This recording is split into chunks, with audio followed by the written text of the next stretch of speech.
주님께서 여러분과 함께 또한 사제의 영과 함께 마테오가 전한 거룩한 복음입니다. 주님 영광 받으소서. 그때 예수님께서 사도들에게 말씀하셨다. 가서 하늘나라가 가까이 왔다 하고 선포하여라. 앓는 이들을 고쳐주고 죽은 이들을 일으켜 주어라. 나병 환자들을 깨끗하게 해주고 마귀들을 쫓아내어라. 너희가 거저 받았으니 거저 주어라. 전대에 금도 은도 구리돈도 지니지 마라. 여행 보따리도 여벌옷도 신발도 지팡이도 지니지 마라. 일꾼이 자기 먹을 것을 받는 것은 당연하다. 어떤 고을이나 마을에 들어가거든 그곳에서 마땅한 사람을 찾아내어 떠날 때까지 거기에 머물러라. 집에 들어가면 그 집에 평화를 빈다고 인사하여라. 그 집이 평화를 누리기에 마땅하면 너희의 평화가 그 집에 내리고 마땅하지 않으면 그 평화가 너희에게 되돌아올 것이다. 주님의 말씀입니다. 그리스도님 찬미합니다.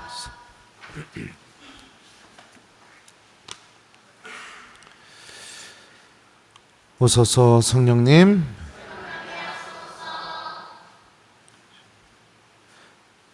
너희가 거저 받았으니 거저 주어라. 안녕하세요.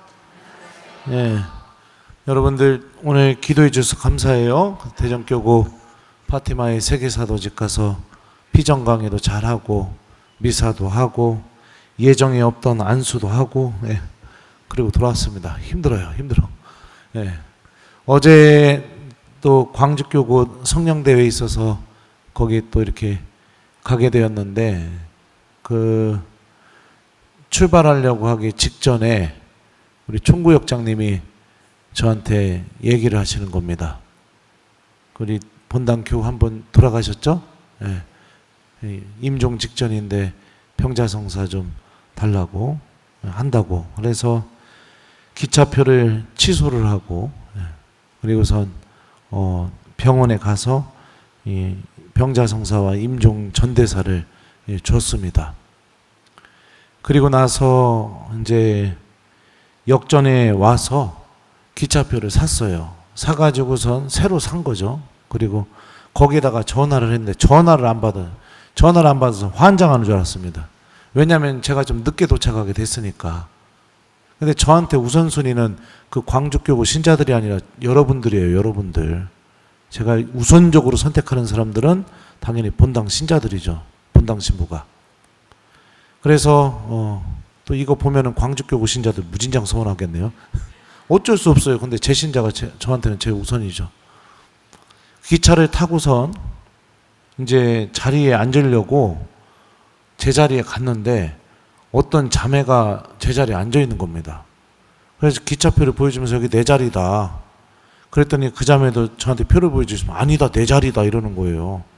차 호수도 똑같고 좌석도 똑같고. 그래서 왜 이렇게 됐지? 하고서 이제 영무원을 불렀죠. 불러가지고 이 표가 왜 이렇게 똑같은 표가 두 장이 나오게 됐느냐? 그랬더니 영무원이 저를 딱 제 표를 보더니 그러더라고요. 선생님, 무임승차로 벌금 50% 더 내셔야 됩니다. 알고 봤더니 3일 뒤에 있는 기차표를 끊어버린 거예요. 당일날 걸 안 끊은 게 아니라. 그래가지고선 벌금 물고 내가 태어나서 처음으로 무임승차에 벌금까지 물어봤네요, 어제. 그리고서 이제 그 순천까지 갔어요, 순천까지. 가가지고선 이제 내려서 이제 원래는 강의를 1시간 반만 해주고 미사 해주는 거였는데 갑자기 저한테 얘기하는 겁니다. 강의를 2시간을 해달라는 거예요. 근데 어떡해요? 이미 거기 교우들한테는 다 공지했다는데. 강의 2시간 하고 미사하고 거기 교우들이 한 400명, 450명 왔거든요. 그 안수 다 해달라고 해서 안수 다 해주고 나니까 다리가 끊어질 듯이 아픈 겁니다. 끊어질 듯이. 그리고선 돌아오는 길에 몸이 굉장히 힘들었습니다. 근데 어제 저는 너무너무 힘들었지만 주님께서 저를 통해서 일으키신 은총과 기적들을 생각해 보세요. 죽어가는 영혼이 전대사를 받고 어디 가셨어요? 예? 천국 갔죠. 그리고 어제 그 성령대회 하는데 안수하는데 아이고 나는 막 어제 또 하느님 체험을 엄청나게 했습니다. 교우들이 부족한 저를 통해서 은총을 받게 되고, 근데 누가 보상해 주는 것도 아니에요. 그리고 저도 보상받고 싶은 마음도 없어요. 막 알아달라고 막 이렇게 얘기하고 싶은 마음도 없어요. 근데 오히려 몸은 너무 힘들고 그러는데 기차 안에서 돌아오면서 느낀 게 하느님께 감사드리게 되더라고요. 이렇게 못난 저를 통해서 한 사람을 구원하시고 또 수많은 교우들에게 당신께서 살아계시다는 그 은총을 이렇게 못난 저를 통해서 보여주셔서 정말 주님 감사합니다. 그러면서 어제 돌아오는 기차 안에서 이제 성물도도 하고 묵주기도도 하고 그러면서 이렇게 돌아오게 되었습니다. 우리가 하느님 안에서 살아가면서 쉽게 느끼는 유혹들이 있어요. 그 유혹들이 뭐냐면 보상받고 싶은 유혹이 아주 큽니다. 보상받고 싶은 유혹. 내가 이 정도를 해주면 당연히 이 정도를 보상받고 싶고, 내가 이렇게 열심히 하면 누군가가 나를 기억해 줬으면 좋겠고, 그죠? 알아줬으면 좋겠고, 네. 그런 유혹들이 나와요. 근데 오늘 복음을 보면 예수님께서 제자들 파견하시면서 뭐라고 말씀하시냐면 너희가 거저 받았으니 거저 주어라 이렇게 말씀하셔요. 그러니까 우리가 하느님 안에서 살아가면서 제일 중요한 게 뭐냐면 주님께서 나에게 거저 주신 은총을 나는 그냥 그 은총을 누군가에게 그대로 거저 주는 사람일 뿐인 겁니다. 근데 하느님께서 나에게 주신 것을 내가 누구에게 나눠주면서 생색내고 막 안 알아준다고 승질내고, 그리고 아무도 나한테 박수 안 쳐줬다고 해서 막 나 2번 다시는 봉사 안 해 막 잃어버리고, 이게 지금 뭐 하는 걸까요? 하느님 앞에서 엄청난 오만과 교만한 모습을 보이는 겁니다.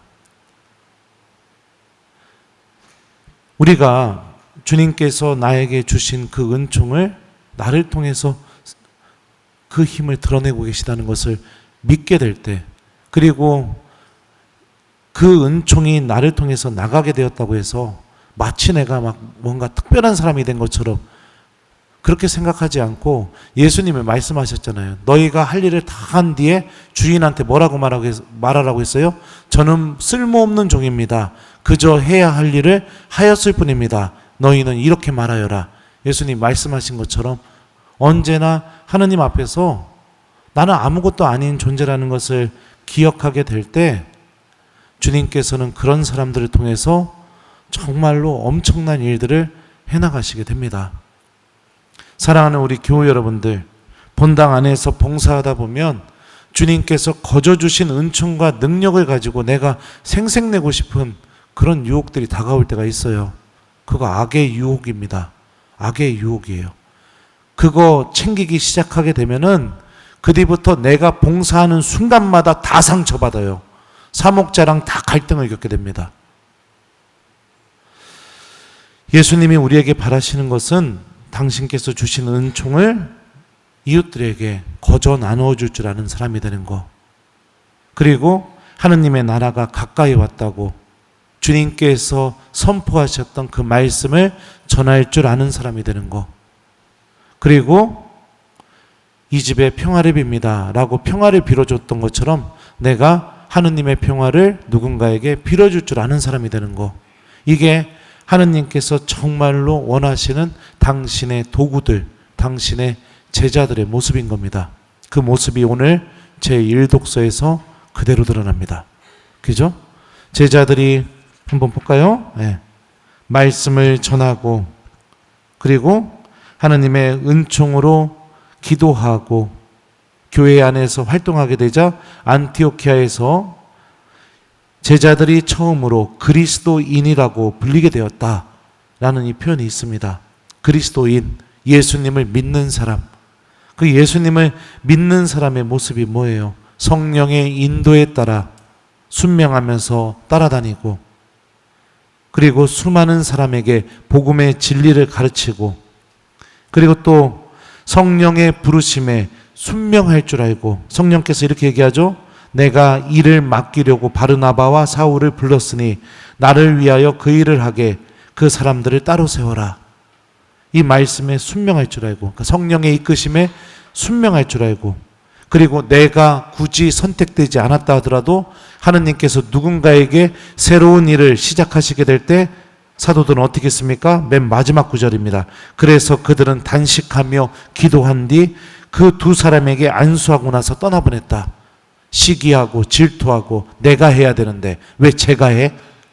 이런 게 아니라 기도해주고 안수해주고 그 사람 안에서 하느님의 일이 잘 이루어질 수 있도록 단식하고, 이런 일들이 벌어지게 됩니다. 이런 선택은 언제 할 수 있는가?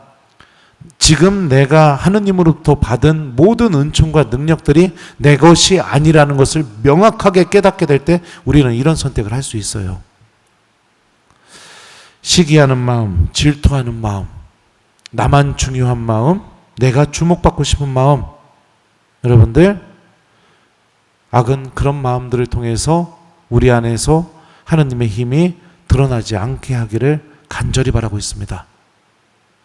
우리가 교회 안에서 봉사할 때 주님께서 거저 주신 그 은총을 거저 나누어 줄 수 있는 하느님의 제자들이 되었으면 좋겠습니다. 그리고 항상 봉사하는 사람만 봉사하는 공동체, 그런 공동체는 어떤 공동체일까요? 죽어가는 공동체입니다. 성령께서 말씀하실 때 순종할 줄 알았던 것처럼 우리 본당 공동체도 하느님께서 나를 통해서 일을 하시려고 할 때 오만 핑계를 다 대고 못합니다. 죽어도 못합니다. 시간이 없습니다. 능력이 안 됩니다. 그렇게 하느님의 손길을 거부하는 그런 죽어있는 공동체가 아니라, 예수님이 보세요. 오늘 제자들 파견할 때 어떻게 해요? 하느님 나라 선포할 수 있는 권한, 앓는 이들을 고쳐줄 수 있는 권한, 죽은 이들을 일으켜 세울 수 있는 권한, 나병 환자를 깨끗하게 만들어줄 수 있는 권한, 마귀들을 쫓아낼 수 있는 권한, 이런 엄청난 권한들을 함께 주시면서 제자들을 파견하시잖아요. 주님께서 나에게 직분을 주시면 그 직분을 아주 훌륭하게 해낼 수 있는 은총도 함께 주신다는 것을 굳게 믿으면서 하느님이 나를 부르실 때 예수님 다음에요. 저는 못합니다. 다음에 할게요. 항상 내 입에서 그런 말이 나오는 사람이 아니라 그 예수님의 부르심에 기쁘게 응답하면서 하느님 나라 완성을 위해 봉사할 줄 아는 그런 신앙인들로 가득 찬 우리 본당 공동체가 되었으면 좋겠습니다. 숙제 드려요. 여러분들, 오늘 숙제는 우리 일독서에 나오는 이 안티오키아의 교회에 있던 제자들과 교우들처럼 우리 교회 봉사자들을 위해서 오늘 저녁 기도하는 저녁을 보내기, 요거를 좀 숙제로 드립니다. 우리 봉사 아무것도 안 하고 계시는 분들, 우리 본당의 봉사자들 엄청나게 많죠. 구역장, 반장, 단체장, 본당 신부님, 수녀님은 없지만, 네. 또 뭐 사목위원들 엄청나게 많잖아요. 그죠? 우리 본당 봉사자들을 위해서 내가 마음으로 그들에게 안수하고 내가 마음을 다해 그들을 위해 단식하고 기도한다는 그런 마음으로 오늘 교회에 우리 본당 봉사자들을 위해서 기도하는 저녁을 보내기, 요게 숙제고요. 봉사하고 계시는 분들은 오늘 복음 말씀을 좀 묵상하시면서 너희가 거저 받았으니 거저 주어라. 주님께서 나에게 주신 은총들을 내가 생색내지 않고 인정받으려고 하지 않고 거저 나눠줄 수 있는 그 겸손을 성령께 청하면서 여러분들 봉사자 자신을 위해서 너희가 거저 받았으니 거저 주어라, 이 말씀이 나에게 이루어질 수 있게 해달라는 지향을 갖고 기도하는 저녁을 보내기, 이 두 가지 숙제를 줍니다. 그래서 오늘 우리 본당 공동체가 더욱더 복음적인 공동체로 태어날 수 있도록 함께 기도하는 저녁이 되었으면 좋겠습니다. 너희가 거저 받았으니 거저 주어라. 아멘.